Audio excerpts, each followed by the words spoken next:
I don't even know how to start this, so I'm just going to start typing and see where it goes. Grab a coffee or whatever, because this one is long and I still don't fully understand how my family kept this hidden for almost 50 years. My grandmother, Eleanor, died in March. She was 89 years old, sharp as a tack until the very end, the kind of woman who did the crossword every morning in pen because she said pencil was for people who doubted themselves. She raised my dad and his two sisters basically alone after my grandfather died young, back in the early 70s. At least, that's the story we all grew up with. She lived in the same small house in Ohio for over 40 years. Same church, same neighbors, same bridge club on Thursdays. When she passed, my dad and his sisters, my Aunt Carol and my Aunt Diane, started going through her things because someone has to do that horrible, exhausting task of packing up a person's entire life into cardboard boxes. I offered to help because I live 20 minutes away, and my dad is not great with paperwork. That decision changed everything. We were in her bedroom closet, the one she never let anyone touch, not even to vacuum. Behind a false panel in the back, there was a shoebox. Not a locked box, not hidden in a wall, just a plain old shoebox with a rubber band around it, sitting behind some winter coats like it had been waiting there for decades. Inside were photographs, dozens of them. A woman who looked exactly like my grandmother, but not quite, standing next to a man none of us recognized, surrounded by three kids who were clearly not my dad, Carol, or Diane. The photos spanned what looked like 20 years, judging by the hairstyles and the cars in the background. Beach trips, Christmas mornings, a high school graduation, birthday parties with a cake that said "Happy Birthday, Danny" in cursive icing. My Aunt Carol picked up one photo and just went completely silent.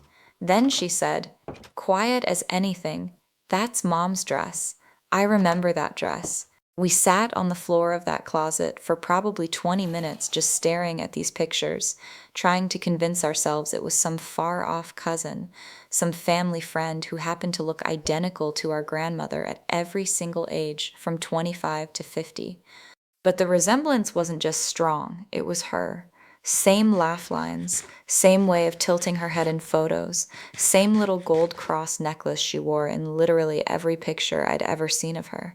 At the bottom of the shoebox was a folded letter and an old address book with names none of us knew, and a savings passbook from a bank 2 states away with a name we did not expect, Eleanor Marsh. Not Eleanor Whitfield, which was our grandmother's name, the name on her wedding certificate to my grandfather, the name on her gravestone now. My dad, who had been quiet this whole time, just flipping through the address book, finally said the thing none of us wanted to say out loud. "I think Mom had another family." Turns out he was exactly right, and honestly, it was worse and stranger than any of us could have guessed. So here's what we eventually pieced together over the following weeks, partly from the letter, partly from an old friend of my grandmother's who finally told us the truth once she realized we already knew something was up, and partly from actual public records once my cousin who works in title research got involved out of pure curiosity/horror. My grandmother Eleanor married my grandfather Robert in 1961. They had my dad in 1963, my Aunt Carol in 1965, and my Aunt Diane in 1968. By every account we'd ever heard, my grandfather died in a car accident in 1972, and Eleanor raised three kids alone on a school teacher's salary, which is genuinely the version of the story we were told our whole lives at every family dinner, every reunion, every time someone asked how tough it must have been for her. Except my grandfather did not die in 1972. He left. According to the letter, and later confirmed by that old friend, my grandfather had been having an affair for years, and in 1972 he finally left Eleanor for this other woman. Eleanor was devastated, humiliated, and, according to the friend, absolutely furious in a way she never let anyone see again for the rest of her life. Divorce in a small conservative Ohio town in the early 70s was not exactly a walk in the park socially, especially for a woman with three young kids. So Eleanor made a decision. She told everyone he had died. She apparently even held a small memorial service with an empty casket because there was no body to bury. That part alone is insane, but it gets stranger. About 2 years later, in 1974, Eleanor met a man named Walter Marsh while visiting her sister 2 states over. According to the letter, it started as something casual, a way to feel like a person again after everything that happened, but it turned into something real. The problem was, Eleanor had already built an entire identity in Ohio as a grieving widow with 3 kids, active in her church and community, respected and pitied in equal measure. Starting over publicly, admitting the death story was a lie, remarrying, moving her kids across state lines away from the only life they knew, apparently felt impossible to her. So she didn't choose one life, she kept both. She told Walter she was a widow too, which was technically not entirely a lie anymore since she'd essentially already told everyone else that story, and she told him she had no children, which was very much a lie. She married Walter Marsh in 1976 under a slightly altered version of her name, Eleanor Marsh, instead of Eleanor Whitfield, and they had 3 more kids together. Danny, the one from the birthday cake photo, plus 2 daughters, Patricia and Susan. For the next roughly 18 years, until Walter died in 1994, my grandmother maintained 2 entirely separate households, 2 states apart, with 2 entirely different families, neither of whom knew the other existed. Here's the part that genuinely still messes with my head. She wasn't secretly slipping away for a weekend here and there. This was a full, sustained, decades-long double life. She apparently told my dad, Carol, and Diane that she worked seasonal bookkeeping jobs for a company that required her to travel for 2 to 3 weeks at a time, several times a year, and that a family friend named Ruth would stay with them while she was gone. Ruth was real, by the way. We found her too, eventually, an old woman in her 90s living in an assisted living facility, and when my Aunt Diane called her and gently explained what we'd found, Ruth just sighed this long sigh and said, "I always told her this day would come." Ruth had known the whole time. She was paid to help cover for Eleanor during her trips. Ruth said Eleanor swore her to secrecy decades ago and made her promise never to tell the kids, framing it at the time as protecting them from more heartbreak after losing their father, which is a wild thing to say when you helped fake that loss in the first place. Meanwhile, in the other family, in the other state, Eleanor Marsh told Walter and their 3 kids that she had a sister with health problems who needed regular help, which is why she disappeared for stretches of time several times a year.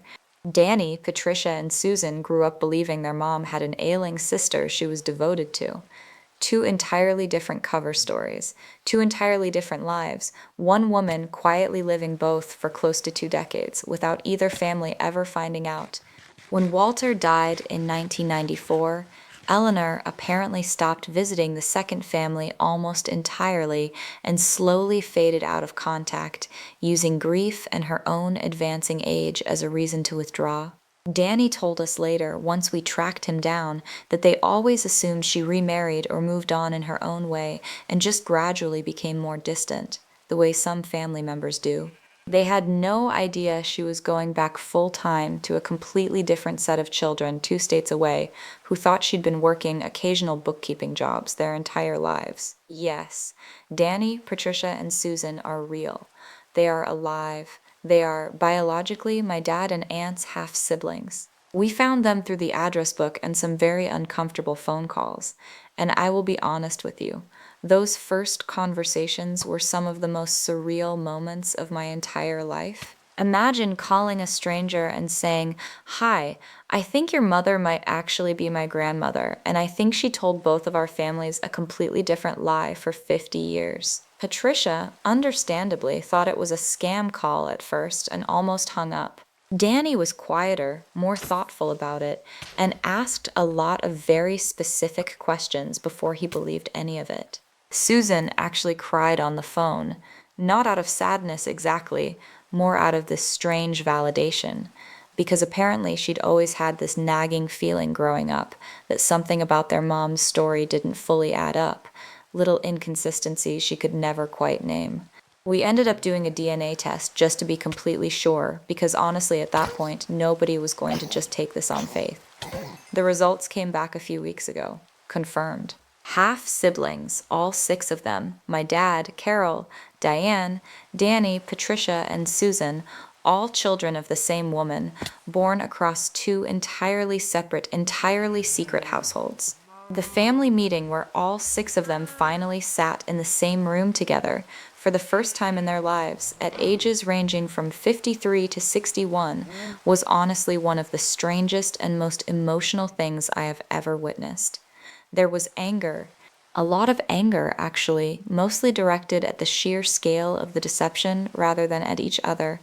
There was also, weirdly, some laughter, because at a certain point the absurdity of it all becomes almost funny in a dark way. My Aunt Carol at one point just said, she really said she had a sister with a heart condition. For 18 years. That takes commitment, and everyone actually laughed, because what else can you do? There's also grief in it that's hard to explain.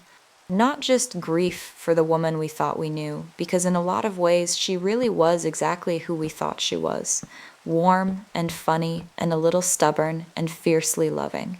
It's more like grief for the version of our own childhoods we thought were fully understood, and now realize had this entire hidden architecture underneath them the whole time. My dad said something that stuck with me.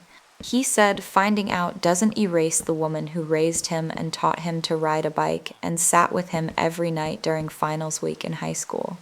But it does make him wonder what else about his own life he never had the full picture of. We still don't fully know why she never told either family, even decades later, even once it would have been so much easier and there was so much less at stake.